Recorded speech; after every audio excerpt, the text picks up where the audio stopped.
AITA for not wanting to split the cost of a rental to drive my boyfriend's siblings home? Okay, so before I, 21F, told my BF, 26M, I wanted full body lipo, a BBL, and to add some fat to my breasts with a lift. He was like, OMG, that's so great, I can help with half. I was like, OMG, really? You don't have to. You can just help with gas and small stuff, that would be nice. Anyway, I realized I couldn't afford all of that, so I told him I'm just doing lipo on my stomach, arms, and back and doing a breast lift with some fat added to fix the symmetry. I was like, you're helping with gas, right? You said you would before, but it's okay, you don't have to.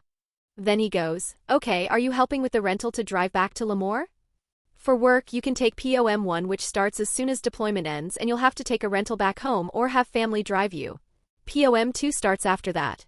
I actually suggested POM1 for his family because he decided to bring his two brothers on the ship for this event called a Tiger Cruise, where you can bring friends and family on the ship from Hawaii back to San Diego to experience the ship. Honestly, I would prefer POM2 because it's much less of a hassle, but for the sake of his siblings I have to fight for POM1, which other people also want. Then he wants me to split the cost of the rental with him to drive his siblings back. Mind you, one of them is only 1 year younger than me. Haha. So like what? I started to get mad. I'll admit I lost my cool. Not yelling, but talking with some aggressive speech like, I just want to relax when I get home, or I don't want to drive back with kids as soon as I'm off the ship. And he was like, okay, I'm leaving because you're being really aggressive and I don't want to deal with this. I apologized and he just walked away.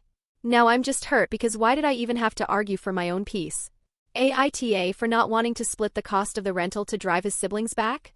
I'll pay for gas, but why do I have to have stress of being with more people after spending 7 months out at sea with nothing but people and pure male energy? Like I really just want to take the free plane ride back, then get into a nice comfortable bed and sleeping face. Sorry about all the emotion, I'm just really upset. Edit. By the way, I'm actually super insecure about the lipo, so please nothing on that.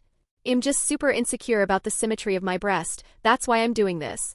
I'm active and workout, but this is something that can't be fixed naturally. Also, how it started was basically he asked me to split the cost of the rental and I was like, okay, but your brother can split it with us since he is only 1 year younger than me. Then he was like, never mind, I'll just pay for it. I was like, okay. Since I thought that was totally fair since I would be having to deal with all of that as soon as deployment was over just to drive his siblings back.